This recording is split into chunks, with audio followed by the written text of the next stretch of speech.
আসসালামু আলাইকুম। আজকে আমরা এসি সার্কিটে ৭০ নম্বর ক্লাস করব। এটা বিএল থেরাজার 14.18 18 নম্বর অঙ্ক। ক্লাসে একটি কয়েল যার রেজিস্ট্যান্স 15 ওহম এবং ইন্ডাকটিভ রিঅ্যাকট্যান্স হচ্ছে 42 ওহম। এই কয়েলটি একটি ক্যাপাসিটরের সাথে প্যারালাল সংযুক্ত আছে। ক্যাপাসিটরের ক্যাপাসিটিভ রিঅ্যাকট্যান্স 47.6 ওহম। সার্কিটটি এসি সাপ্লাই হতে 200 ভোল্ট এবং 33.5 হার্জ সাপ্লাই নিচ্ছে। কারেন্টের ফেজর ডায়াগ্রাম আঁকো।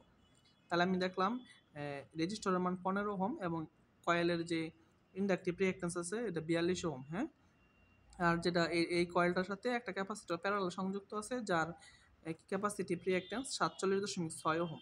তাহলে এই দুটা হইতে টোটাল কারেন্টটা বের করতে হবে। আর আমাদের যে ফেজর ডায়াগ্রামটা আঁকতে বলছে আমরা এটা এখন আঁকাবো। তাহলে দেখেন এই দুটো আছে কি সিরিজে, এই সিরিজ 15 ওহম এবং 42 ওহম সিরিজ আছে, এটার সাথে 47.6 ওহম প্যারালাল আছে। হ্যাঁ, তাহলে দেখেন আমরা লিখলাম জেডটি টোটাল ইম্পিডেন্স 15 যোগ 42 জে, এটা সিরিজে। আর এর সাথে ক্যাপাসিটরটা প্যারালাল আছে, এই জন্য প্যারালাল ক্যাপাসিটরের সামনে জানেন আপনারা এটা মাইনাস দিতে হবে এবং যে অপারেটর দিতে হবে। তাহলে 47.6 যে অপারেটর দিলাম আর মাইনাস দিলাম, এটা ক্যাপাসিটর। আর যদি ইন্ডাক্টর হইতো তাহলে এখানে পজিটিভ দিতাম। তাহলে আমি এটা ক্যালকুলেশন করলাম ক্যালকুলেটরে, এটার সাথে এটা প্যারালাল করলাম, প্যারালাল করলে এই মানটা আসলো। তাহলে আমাদের দেখেন এখানে টোটাল যে ভোল্টেজটা ছিল 200 ভোল্ট। হ্যাঁ, তাহলে আমি টোটাল যদি কারেন্ট বের করতে চাই টোটাল ভোল্টেজকে টোটাল ইম্পিডেন্স দ্বারা ভাগ দিলাম, ভাগ দেওয়ার পরে এই মানটা চলে আসলো, টোটাল কারেন্টটা আসলো। হ্যাঁ, তাহলে এখন দেখেন এখন ক্যাপাসিটরের ভিতর দিয়ে কত কারেন্ট যাচ্ছে, তাহলে যদি বের করতে চাই যেহেতু সার্কিটটা প্যারালাল, এই জন্য প্যারালাল ভোল্টেজ সমান, এই জন্য ক্যাপাসিটরে 200 ভোল্টেজ ড্রপ হবে। তাহলে 200 ভোল্টেজ বা ক্যাপাসিটরের রিঅ্যাকট্যান্স, হ্যাঁ এটা হচ্ছে ক্যাপাসিটিভ রিঅ্যাকট্যান্স মাইনাস 47.6 অপারেটর যে দিলাম। তাহলে এটা আমি ক্যালকুলেশন করে দেখলাম মানটা আসলো 4.2 আর 90 অ্যাঙ্গেল আসলো 90, এটা হচ্ছে অ্যাম্পিয়ার। এটা হচ্ছে ক্যাপাসিটরের ভিতর দিয়ে প্রবাহিত কারেন্ট। এখন এখানে দেখেন আইএল দেওয়া আছে। হ্যাঁ, আইএল দেওয়া আছে কত, আইএল দেওয়া আছে আপনার, যেহেতু আমি ইন্ডাক্টর আর কয়েলটাও প্যারালালে সংযুক্ত আছে, এই জন্য আমি কি করলাম কয়েলের যে প্যারালালে যে 200 ভোল্টেজ এটাকে কয়েলের যে ইম্পিডেন্সটা 15.42 যে ওহম এটা দিয়ে ভাগ দিলাম, ভাগ দেওয়ার পরে এই মানটা চলে আসলো আমার আইএল। তাহলে আমরা জানি দুইটা শাখার প্যারালাল শাখার যোগফল হচ্ছে টোটাল কারেন্ট। তাহলে আইসি যোগ আইএল, যদি আমি আইএল দিলাম এটা কয়েলের ভিতরে যাচ্ছে, ইন্ডাক্টরের ভিতর দিয়ে প্রবাহিত কারণ এই জন্য যোগ দিলাম।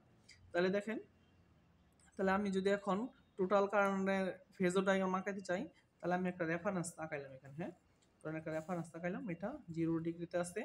আর দেখেন আইসি কারেন্ট 4.2 অ্যাঙ্গেল হচ্ছে 90 ডিগ্রি পজিটিভ। হ্যাঁ, তাহলে দেখেন পজিটিভ হলে উপরের দিকে, তাহলে এইটা হচ্ছে 90 ডিগ্রি অ্যাঙ্গেল। তাহলে এই যে এখানে আইসি দিলাম আর আইএলটা কোন দিকে গেছে দেখেন 4.48 অ্যাঙ্গেল মাইনাস 70.3। তাহলে এটা 70.3 মাইনাস হলে নিচের দিকে আসে আপনারা জানেন। তাহলে 70 এটা এই দিকে দিলাম, এটা হচ্ছে আইএল। তাহলে আমি টোটাল দুইটা আইসি এবং আইএল এই দুটো যোগ করলে টোটাল কারেন্ট হবে। হ্যাঁ, টোটাল কারেন্টটা কত আমরা একটু দেখে নিই। আমাদের টোটাল কারেন্টের মান ছিল 1.5 অ্যাঙ্গেল অল্প মানে 0.818, মানে অলমোস্ট প্রায় জিরোর কাছাকাছি। হ্যাঁ, তাহলে আমি দুটা যোগ করে অ্যাঙ্গেলটা জিরোতে নিয়ে আসতে হবে, বা 0.818 এটা কোন দিকে আছে, নেগেটিভের দিকে আছে। তাহলে আমরা যদি এখন ফেজর ডায়াগ্রামটা আঁকাই, তাহলে আমরা ফেজর ডায়াগ্রামটা আঁকাই। হ্যাঁ, এই দুইটা কারেন্ট যোগ করার পরে 1.5 হবে। এখন আমরা এখানে এটা দুইটা কারেন্ট যোগ করার নিয়ম হচ্ছে এই আইএলকে আইসি যেদিকে চলে গেছে এরকম প্যারালাল লাগাইতে হবে। হ্যাঁ, তাহলে এটা যেহেতু উপরের দিকে চলে গেছে সোজা, তাহলে আমি এরকম সোজা আঁকাইলাম। হ্যাঁ, সোজা উপরের দিকে দিলাম। আর যেহেতু আইসিকে আইএল এদিকে আসছে এর সমান্তরাল লাগাইতে হবে, তাহলে আমি এদিকে আঁকাইলাম। হ্যাঁ, আঁকাই দেখেন একটু অ্যাঙ্গেল রাখছি আর কি। হ্যাঁ, যদি যোগ করেন এখান থেকে তাহলে দেখেন এখানে অল্প অ্যাঙ্গেল আছে, এই যে অল্প 0.18 অ্যাঙ্গেল। হ্যাঁ, এটা হচ্ছে এই যে অ্যাঙ্গেলটা দেখতেছেন অল্প, এটা হচ্ছে 0.18 অ্যাঙ্গেল। এটা হচ্ছে কি আমার আইটি টোটাল কারেন্ট। ঠিক আছে, এটা হচ্ছে ফেজর ডায়াগ্রাম এখানে আঁকাইছি। এই ডট ডটটা হবে না আর কি, ডট ডটটা বাদ দিবেন, এই যে এটা হবে যোগফলটা হবে এই যে এখানে। ঠিক আছে, তাহলে আপনারা আশা করি বুঝতে পারছেন। আসসালামু আলাইকুম।